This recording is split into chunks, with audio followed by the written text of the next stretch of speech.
Hello and welcome to another Raggy's Beers, Wines and Spirits review in my kitchen. And oh, it's eggs in the background, I wonder what it was.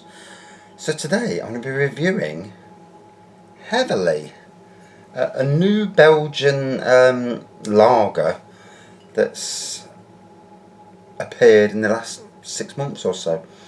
4.8% in volume, big 660ml bottle.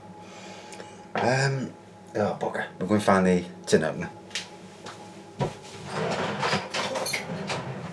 Luckily it wasn't so hard to find. So from the site, Heverlee site, because I've never heard of it before. Created in association with the Abbey of the Order of Premontre, Heverlee is inspired by the beers first brewed by the monks in medieval times. Returning to his birthplace of Leuven, our master brewer embarked on a mission to rediscover and recreate this classic bygone taste. Exploring the Abbey library, he learned of a light, fresh-tasting beer and used descriptions of the ancient beer to create Heverlee. Where beer is concerned, it's all in its upbringing. So Heverlee is only ever brewed in Belgium. Living by the Abbey motto, Ne quid nimis, life in balance, Heverlee delivers a perfectly balanced taste. We blend the subtle sweetness wrought by a malt and maize mash with the distinctly bitter aroma of Saaz, the world's most expensive hop, to create a deliciously refreshing Belgian Pils style beer. Pouring the perfect pint, it's all in the detail. When you put as much effort into brewing a beer like Heverlee, you should demand nothing less than a precision pour. A knowing tilt of 45 degrees nurtures a smooth creamy head, rising slightly above the glass before being beheaded at the bar in a single smooth motion. By removing large air bubbles, this ritual helps prevent oxidization and ensures the head stays bitter, while the beer beneath remains sweet for a beautifully balanced taste. So that's all very nice, isn't it? You know. Now, the first thing that came to me on YouTube, when I googled it, somebody on Rate Beer says it's utter shite, but you know, we shall see. And it's a big glass, it's a big bottle, so it's going to be could be a long review. Took 2 minutes just to get to here. So, obviously, like any lager, good carbonation and lacing. I do apologise for the light. I've just come to do the review in there because it's warmer in here, a lot warmer, it's about 23 degrees. And the bloody bulb above's gone. It's just blue. And we haven't got, the one bulb we haven't got is a large screw bulb. So, you know, I've shot it. So, gold in colour. A bit darker than the normal lager. Obviously a good white head on it. Similar to most lagers, it's got grass hay on the aroma.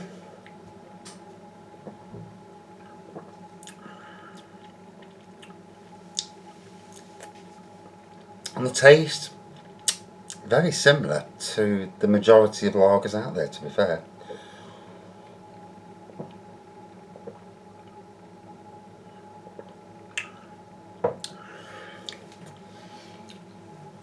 Yeah, nothing's hitting me at the moment about it. And like all reviews, I try to be objective. I don't review lager in the same way as I review beer, because a lot of people will give lagers terrible scores, while beer will be, you know, real ales, craft beers will get really good scores. So I review lager in its own area, up to 5%. And I feel that is a fair way of reviewing. Same as ciders. I don't review ciders, compare them against beers. Same as wines, same as spirits. You know, have to be mature about this. If I was going to put a lager against a beer, 99 times out of 100 the beer would always win. It's just the way it is. Obviously a lot of beers taste better, you know, better aroma, you know, and all that. So we class lagers against other lagers. Now, saying that, there are some lagers out there which are world class. Peroni's Doppio Molto is one of those.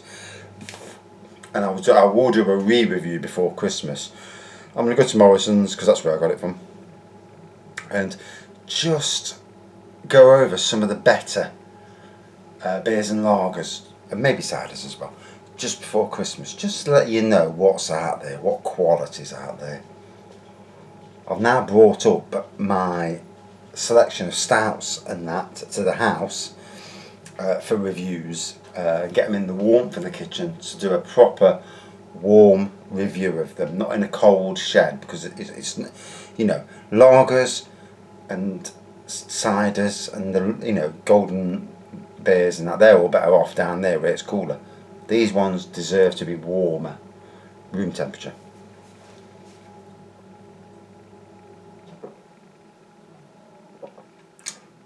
Plus it means on a cold night when I can't be asked to walk down to the shed, I just go in the kitchen and do a review. And I've got some belters to review, some really good ones, including Fuller's Vintage Imperial Vintage Ale, which I am looking forward to review. And at £8 a bottle, it better be good. So this fella, £2 for a 660ml bottle. Only seen it this summer, never seen it before.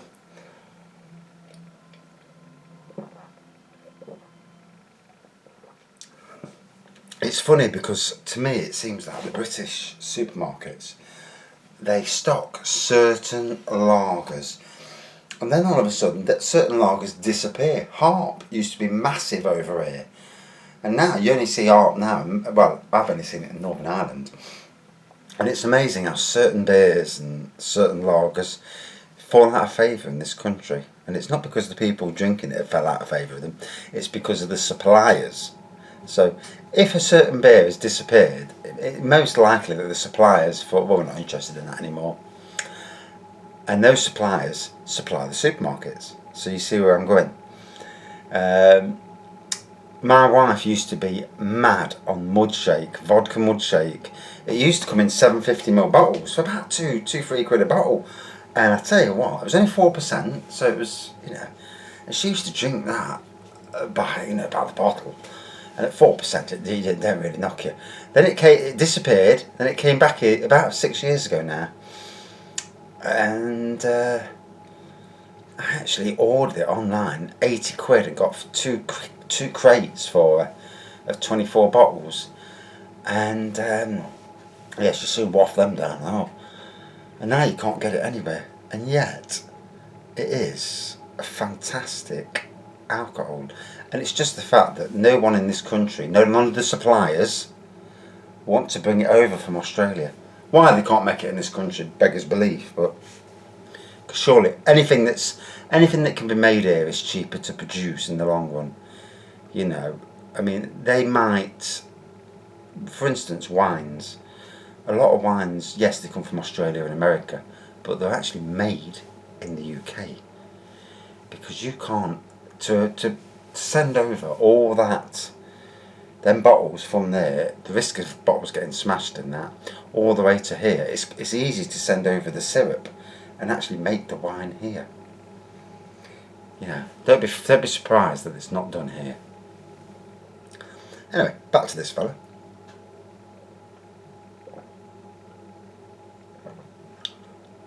There's a sweetness in the taste.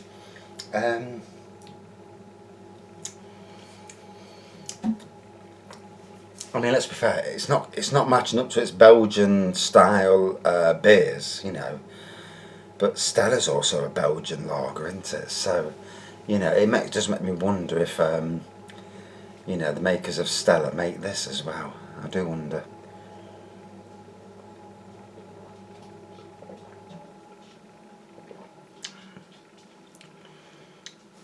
To me, at the moment, it's just like most other lagers. There's a sweetness to it, but it's not that interesting to me, I'm afraid. But while I'm here, let's drink the bottle. So that's the rest of it now. Obviously, big head again. And now, middle of November, you know, well, 10th and 11th, 10th or 11th today, is it? 11th? And it's got to be 11th, it's Remembrance Day. Yeah, looking forward to obviously Christmas now, and what beers come out before Christmas. I'm really hoping to see some decent Christmas beers appearing.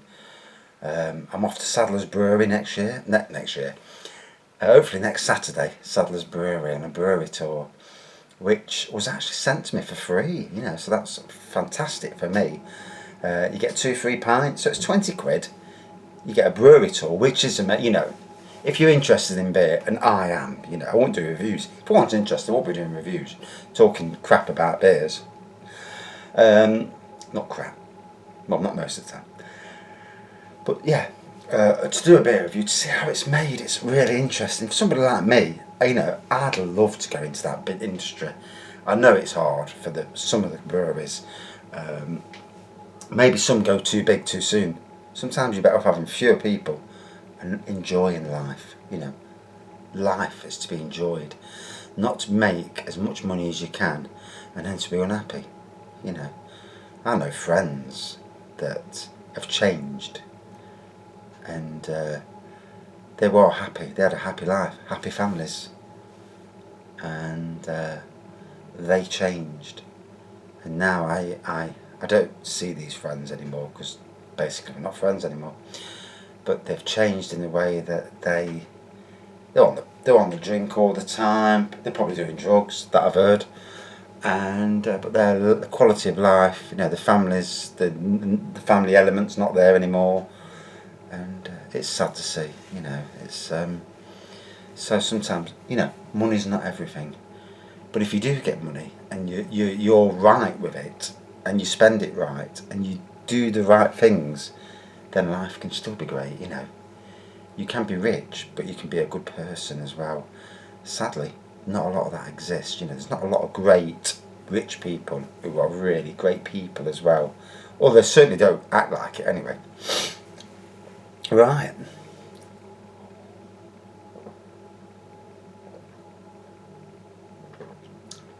And the best of us can see our own faults. Don't need someone to tell us. I know I drink too much, but drinking helps me deal with anxiety and all that rubbish. It helps it disappear. So rather than taking tablets, so you take tablets that numb your brain, or you take beer that numbs your brain, and I think I'd rather have the beer, But even so, I know that's not a great thing in the long run. But as owning up to yourself is always the best way. Yeah, and if anybody wants any more advice, I'm fully here for you. Yeah, I just hope this election comes and goes as quick as possible, and whoever gets in doesn't make another cock up like they have done the last 20 years. I mean, for me, I like Tony Blair as an MP, but he fucked up when he went to Iraq because of Bush, telling him lies or whatever. And for a Labour company, and then Brown got in and nearly killed the country. And then the Conservatives got in, and I actually like David Cameron, but they all have the good and bad points, don't they? I mean, I like Margaret Thatcher. I thought she was good. She stood up for Britain, and then obviously she did the wrong thing with the council tax, which penalised the poorest of people and the workers, the poorest of workers, which I'm certainly in that category. So this is a real belly filler. A 660 mils is, to me, very much like every other standard lager out there. It doesn't, even though it's got the Belgian heritage, and the heritage sounds excellent. You believe that heritage. It's really good. But the quality of the beer itself, it just isn't that great.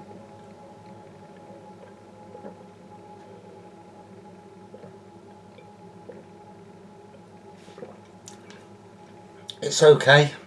I mean, I would put this on a par with the likes of Corona and Peroni anyway. And it's probably a damn sight cheaper. But it won't beat Estrella. Estrella's better. San Miguel, I like San Miguel better. And it doesn't it can't lick the boots of certain lagers. Peroni Doppio Malto for one, and craft lagers. They So, without being too horrible, because obviously I'm reviewing a certain lager, shouldn't be talking about other lagers really, so I do apologise. But one must be honest, you know, all times. Yeah, obviously this has come through this year. I've never seen it before in the UK. Didn't know it existed, and yeah, to me, it's very much like every other offering out there. You know, if it's a cheaper version than the likes of Stella, then go for this. You know, similar sort of ABV to Stella and Budweiser. You know, but in the end, nothing sets it apart from those. You know, it is what it is. You know, it's a lager, but you could be drinking Foster's and not know the difference. You know, probably Foster's is probably better.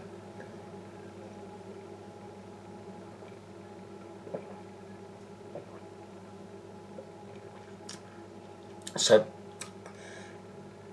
the aroma element isn't there, the taste element isn't there to differentiate itself from the rest. So yeah, I was expecting more, you know, being a Belgian ale, and especially by reading the bump on the website, you think, oh, this could be a real quality new lager. But to me, it's very similar to what's already out there on the market, and a market that already is quite overblown with lagers that all taste very similar. You put them all together, you know, you'd struggle to, in a blind tasting test, you'd struggle to really get a difference amongst the whole lot of them. But anyway, let's wrap this review up because the time, look at that, 16 minutes. So out of 5 then, I'm going to give it a 3.7 out of 5. It was okay, but it doesn't, you know, it's nothing new. Thanks for watching, see you soon.